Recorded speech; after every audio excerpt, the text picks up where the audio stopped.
Hey guys, all right. This is my second take. I had recorded this whole thing and then found out that my microphone was muted. So this is my second time doing this. Y'all's first time hearing it. This is the start of Unit 4. Yay! This is our last unit for 1301, and this is basically going to take us through the era of good feelings, so-called, of the Monroe presidency, our fifth president. That's in the 18 teens, 1820s after the War of 1812. All the way up through, we're going to talk about growing sectionalism as the country starts to split apart over the issue of slavery. We're going to talk a lot about slavery, the institution. We're going to talk about King Cotton. We're going to be talking about manifest destiny and how our country was expanding at this time and how that also fit into the issue of slavery, free states versus slave states.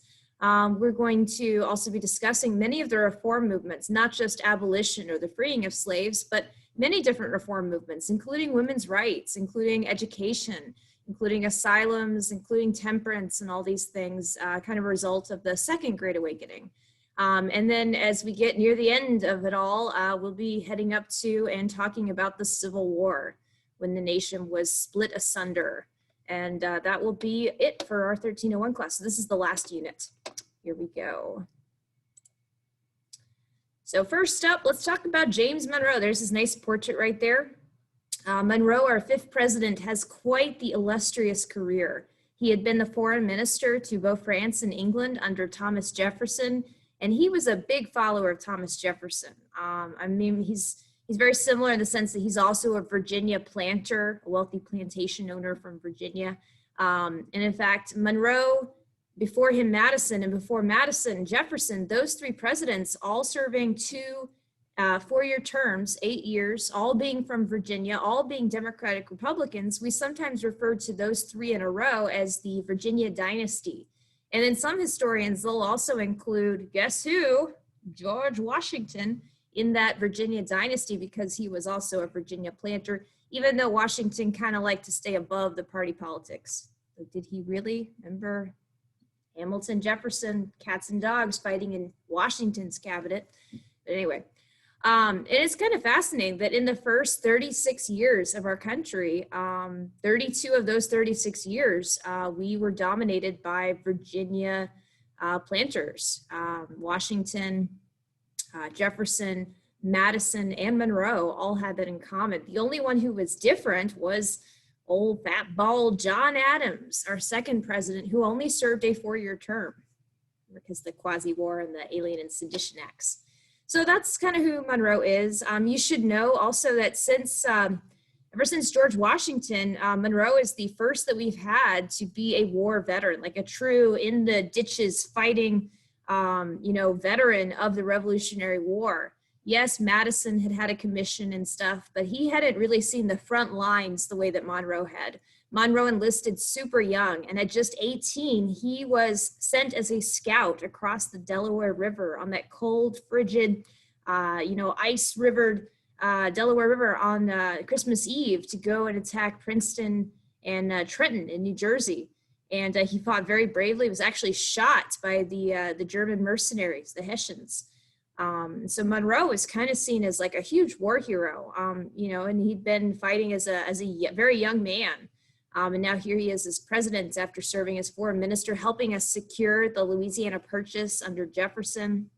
And during the War of 1812, I don't know if I mentioned this, but it was Monroe who Madison had chosen to be his Secretary of State, and at the same time, his Secretary of War. Like Monroe basically held both positions during the War of 1812, kind of just showing you just how important this guy was and how much trust people had in him to get the job done. It was Monroe that sent John Quincy Adams over to negotiate the Treaty of Ghent to end the war. It was Monroe who sent Jackson down to defend New Orleans from the British. And that was the Battle of New Orleans, which was a huge success for the party, for the Democratic Republicans, which Monroe was a big player.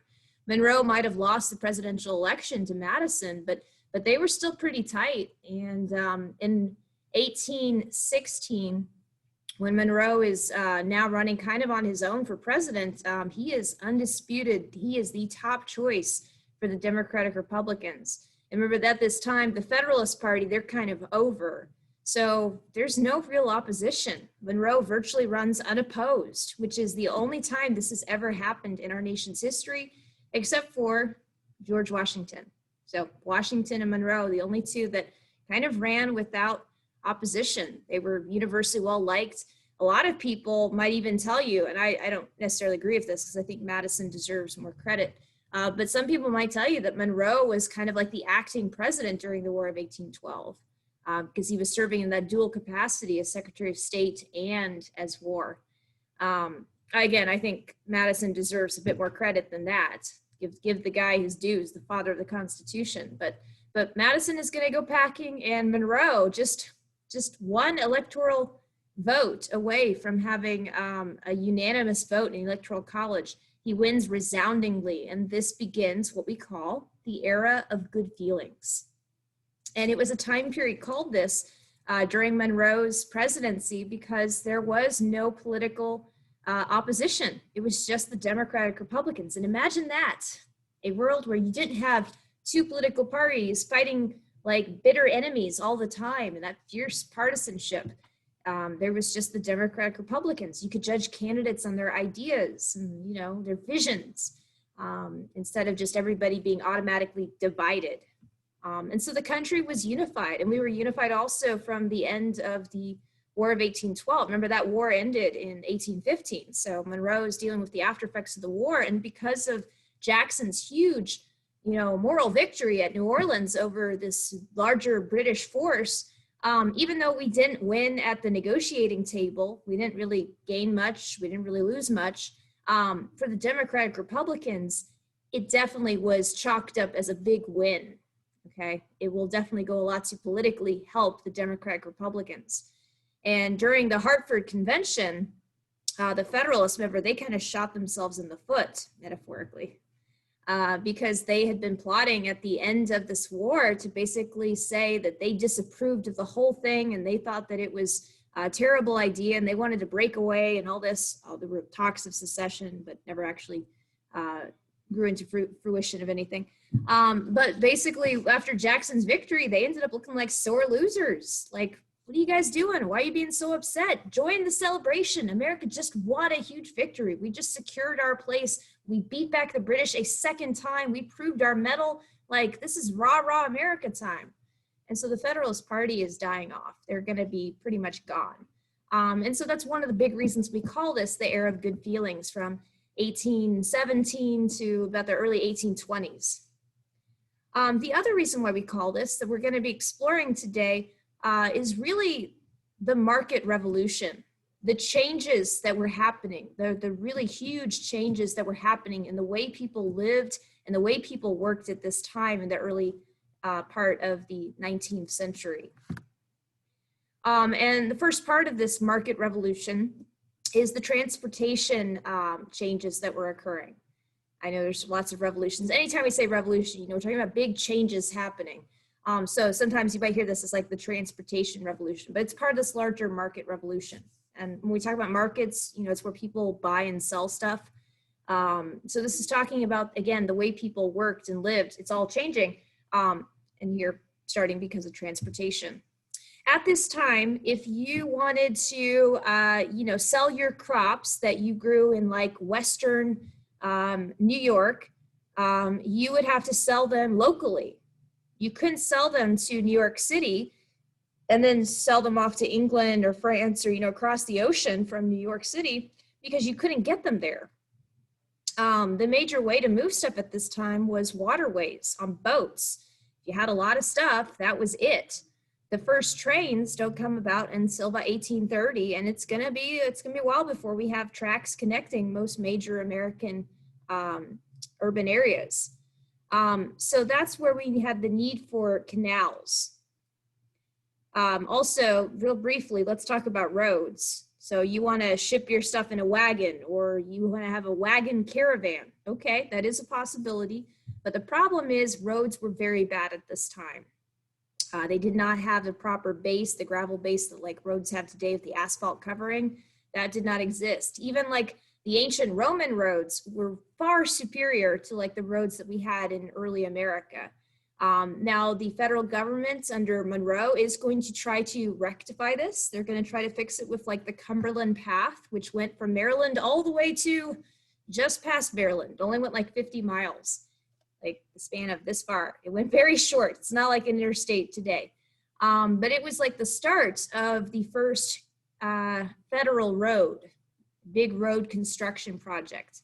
And that's important. Roads that the states owned, they were dirt usually, and they were heavily riveted and cracks, and they were impassable during the later winter months. They were frozen.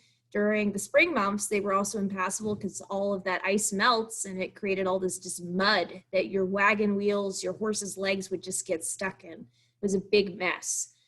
So that's the Cumberland Path. That is important. But again, roads, not going to be a big thing at this time. You just couldn't even carry that many supplies, regardless of the fact if the road was there or not. So boats are important. Boats are where it's at. And the waterways that we had, they're being used, but again, we need a way to get the stuff made in the Great Lakes region over to New York City, major hub for business, so it could be shipped out, so you can have access to an international market to sell your goods all over the world. And that's where the governor of New York, DeWitt Clinton, it's a cool name, DeWitt Clinton had this idea for the Erie Canal. Now they're going to recruit many immigrants to build this. It's going to be a very tough job for immigrants. And most of those immigrants that came over were from Ireland. They advertised in Ireland that you could get meat every day, meat and potatoes, that you would be fed really well. You'd get some vegetables too, so offering that good food. And they said that the pay would be really good. None of those things actually transpired. The Irish were paid very little, and sometimes they weren't even paid at all. They would be paid in money. They would be paid in alcohol and whiskey, or that's been used as a currency before, like we talked about the Whiskey Rebellion. And that also contributed to this stereotype of Irish people as being drunken louts and foolish and stupid and always fooling around. It wasn't really their fault. They were being terribly exploited during the construction of this Erie Canal, and many of them died. So all that being said, though, the canal was a modern marvel. Like, it has these lock systems. You can see each of the locks where the boat goes in and water fills up and goes all the way through. This is a man-made river with these little locked compartments for ships to go through, these barges carrying supplies from the Great Lakes region. They could go all the way along the Erie Canal from the Great Lakes, like Lake Erie, all the way to the Hudson River, where they would then flow downriver to New York City. And this made New York City incredibly important. It made it, beyond a doubt, the business capital of not only America, but one of the business capitals of the world. And so that is the Erie Canal. And after everybody had seen the success and how rich it had made people, there will be many more hundreds and hundreds of miles of canals constructed throughout America. Because again, it's easier at this time in the early 1800s to move things by these barge boats than it is to move them over land in wagons. I mentioned trains. So the very first train in America was the Baltimore and Ohio Railroad. That when it was first completed construction in 1830, had a whopping total of 13 miles of railroad track. Like 13 miles, very tiny. Now within 30 years, that same railroad will have thousands of miles. By the Civil War, there'll be over 60,000 miles of track. Like, America's railroads will boom and expand, and railroads will replace canals as the most important way to move goods and people across the country. And if you think about, like, foreshadowing filter, if you think about the Civil War in the 1860s, this time period when we have railroads all over the place, that is a major logistical advantage to have railroads. That's what the North had that the South really didn't. And it's not that the South didn't have railroads and they didn't have industry, they just didn't have as much and they weren't as good. Northern railroads connected cities for commerce, for trade. Southern railroads connected the plantations to the coast because that was the purpose, to move like large crops like cotton from where they were grown to where they could be shipped out to an international market. But when you're in a war, you need to be able to quickly move soldiers and supplies and ammunitions from place to place, not just to the coast. So that's a huge advantage that like the North will have over the South later on in the Civil War. But yes, trains will become very important. Early trains were super slow, by the way. They could only go like max 30, 40 miles an hour. There had been an original race between the train and a horse carrying a buggy. And the horse actually was beating the train, but of course the horse could not sustain those max speeds, and the train could, proving that the train is the future. Railroads came, by the way, from England, from Europe, and they'll come over to the United States. Like a lot of these things we're talking about. The Industrial Revolution, the first one, began in England. The last thing, I feel like there was something else I wanted to talk about, the transportation revolution. It'll probably come to me later. Now, Eli Whitney, very, very famous, very important American inventor. His invention, the cotton gin, is going to change the South completely. Before the 1790s, in the time period when the founding fathers were making America, we were just starting off. Most of these enlightened Americans, like Thomas Jefferson, who owned slaves, by the way, believed that slavery was on the decline, that within a few decades of slow, gradual emancipation, like what the North did in many northern states, they offered gradual emancipation. So they'd say, okay, you're born as a slave in New York. By the time you reach 25, you will be freed. And then once everybody was freed, there'd be no more slaves. That's gradual emancipation. They believed slavery would eventually die off just naturally. But then came the cotton gin. The cotton gin is a very simple device with a very simple purpose. It is meant to separate the cotton seeds from the cotton fiber. You know, the fluffy white stuff, the cotton is, it's meant to separate those two things. Because before this cotton gin that separated the fiber from the seeds, you would have to do that by hand, agonizingly, painstakingly, by hand, and it would just take so much time. It would take about a day to make that much cotton. With the cotton gin, you could fill up this room in a day, okay? Incredible, impactful device. And it was easy to operate. And because now it was so much easier to clean, to filter that cotton, you're going to be able to make a lot more of it and sell a lot more of it. And that can become your major staple crop that your economy, like the Southern economy, will rely on. Now, if you have this huge demand for it, you're going to need to be able to pick a lot of it. That's also going to lead to a rise in slavery. And you can see in this chart here that the more cotton production goes up, the more the slave population goes up as well. The international slave trade was banned under Thomas Jefferson, according to the Constitution, in 1808, but that did not do anything to halt the internal trade of slaves. Slave auctions became even more numerous after the cotton gin. You started to see them all over the South. Slaves who were being gradually emancipated in the North, if they couldn't escape in time, they were often traded what's called downriver, and they would end up in the Deep South. In the Deep South, they became of the market called King Cotton, where basically their entire economy rested on this resource. Now, there were other things that they grew as well, indigo, rice, sugar.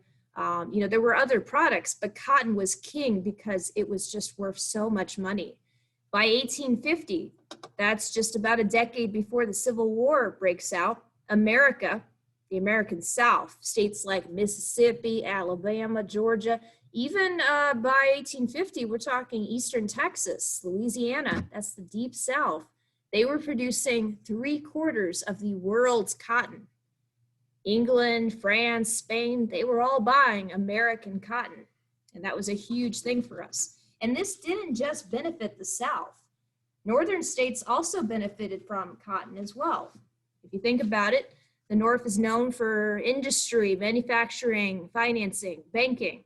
Well, Northern bankers, that's where these Southern plantation owners had their money saved in Northern banks, Northern investments. In fact, a lot of Southerners were resentful and hated the Northern banks because they controlled so much of their assets. The Northern factories, we're going to talk about like textile factories, they make clothing. Guess where they got their cotton from? From the American South. Garment factories, they use these power looms and stuff. They stitch together the clothing, they wove the fabric. The North was getting very rich as well off of Southern slavery on this cotton trade. So that's kind of some of the background to what we're going to be talking about in this unit there. Keep in mind the importance of the cotton gin, that it basically made cotton so important, it increased the demand for slavery.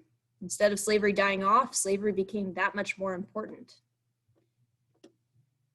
Now this part here is also, I hope you understand, the South becomes so dependent on cotton that it inhibits industrial growth.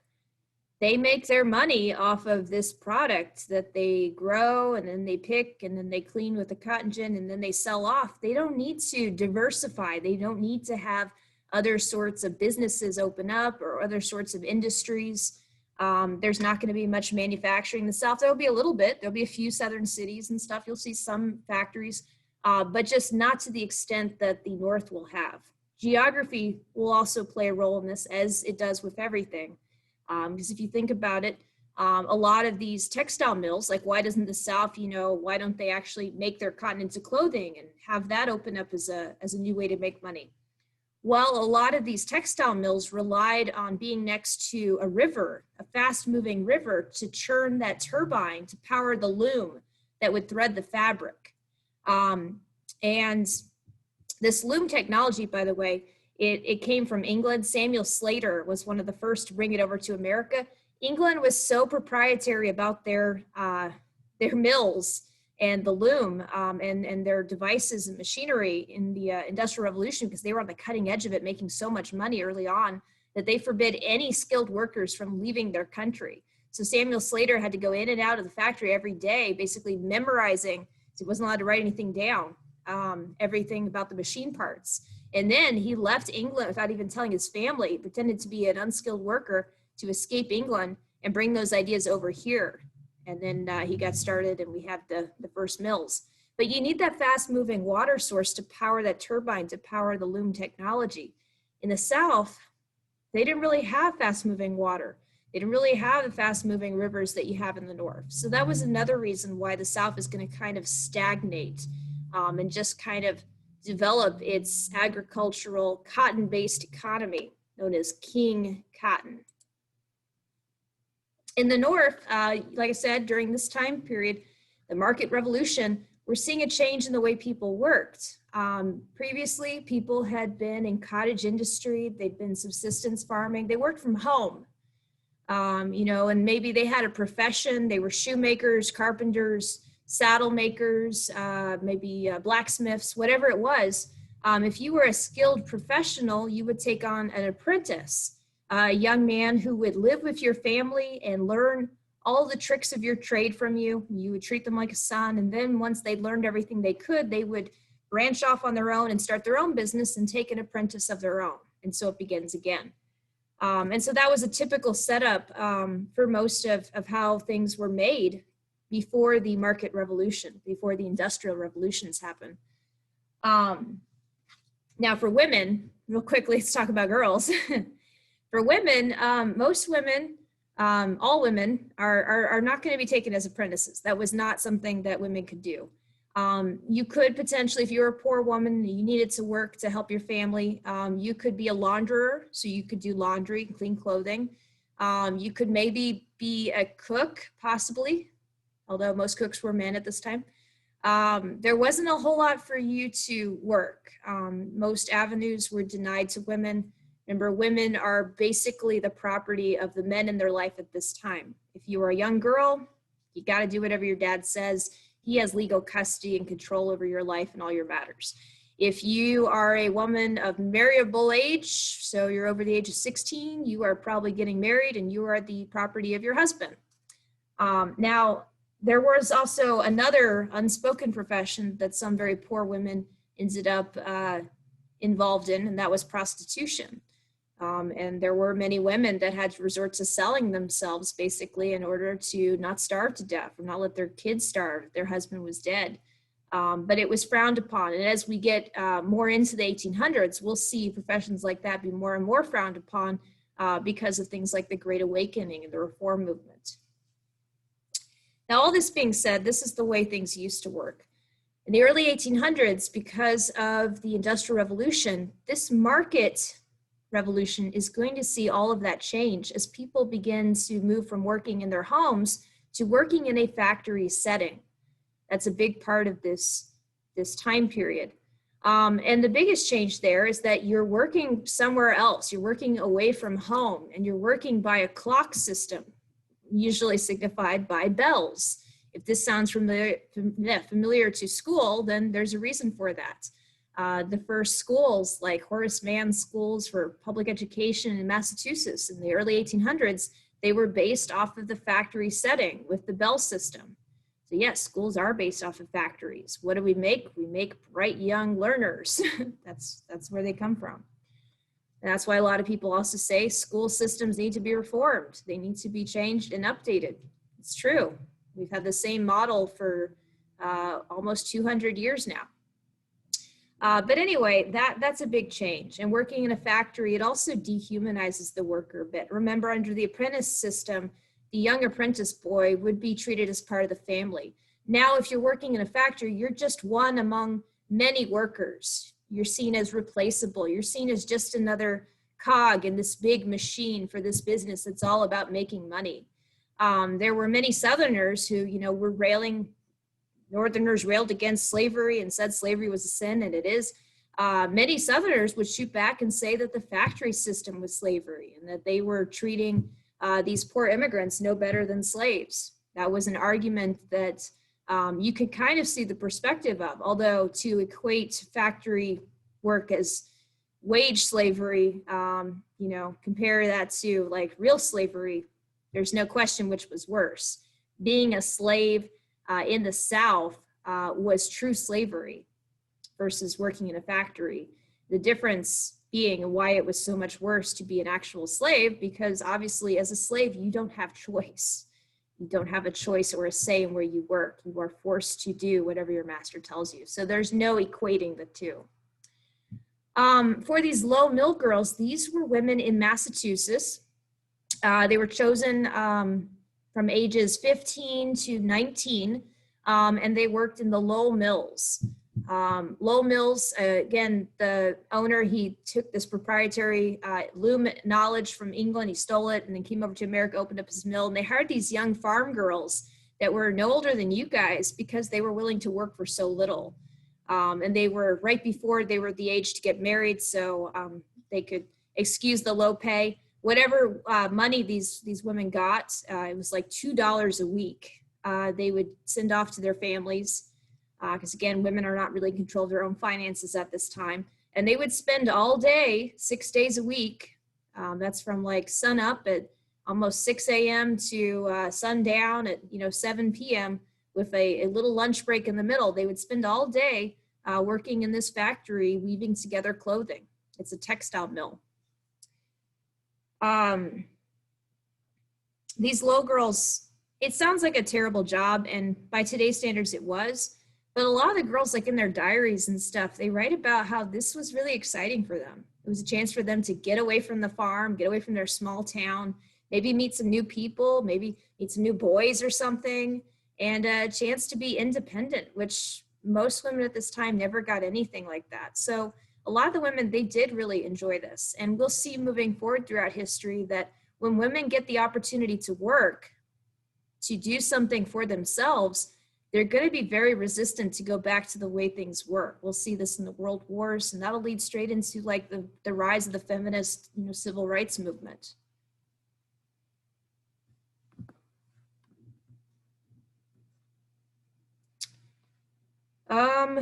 There will be many immigrants coming at this time. They will also be willing to work for very little, which will drive wages down. The immigrants coming in the early 1800s will primarily be from Germany and from Ireland. Irish workers, like I said, came over in a big wave for the construction of the Erie Canal and other canals in the early 1820s. But in the 1840s, massive wave of Irish immigrants would come to the United States because of the famous Irish potato famine. And so we will see a lot of Irish immigrants. You will also see a lot of these German immigrants working in factories, but also settling in the frontier regions and eventually in the Great Plains as farmers. These German immigrants, they're coming from Central Europe at this time. I shouldn't really say Germany because Germany doesn't yet exist. It was a bunch of small Prussian kingdoms, very warlike. Germany itself will be created in 1871. Otto von Bismarck and all that, and Kaiser Wilhelm I. So Germany doesn't even actually exist yet at this point, but people from what will become Germany are coming over in massive waves because of, again, all the fighting in those various kingdoms there. I had something else I was going to say about the little girls. I don't remember what it was. It seemed important in my head at the time. But anyway, I appreciate you guys. We're going to just look at this map and then we'll end it for today here. I just wanted you to see what America looked like at this time. It's kind of fascinating, but under Monroe's presidency, we are in pink. The red areas are the disputed lands. So both America and Spain are claiming this. Both America and the UK, Britain are claiming those. And you're going to see also that under Monroe's presidency, we're going to gain a lot of territory. Monroe himself had helped negotiate the Louisiana territory right here that you now see listed as the Missouri and Arkansas territories. But under Monroe's presidency, with his Secretary of State, John Quincy Adams, yes, that Adams, the son of John Adams, we will gain the Oregon country that we will share jointly with Britain. We're going to gain Florida from the Spanish. We're going to get this land around the Great Lakes region. That border finally settled. We'll get the Maine border finally settled. It's going to be a time for great expansion. And that is another big topic that we're going to be covering in this unit because eventually we'll gain all of this. All of this. Okay. All right. Thank you guys so much. Remember, the market revolution, the way people were living and working was changing drastically at this time. Monroe's federal government, even though he's a Democrat Republican and they should be all about states' rights, Monroe's going to be a big proponent for national infrastructure improvements like that Cumberland Path, that first federal road. And we'll see states like New York putting a lot of money and effort into big projects like the Erie Canal and other canals and the beginning of railroads. So that is all. We're talking about the market revolution. Thank you guys. I'll talk to you later. Bye.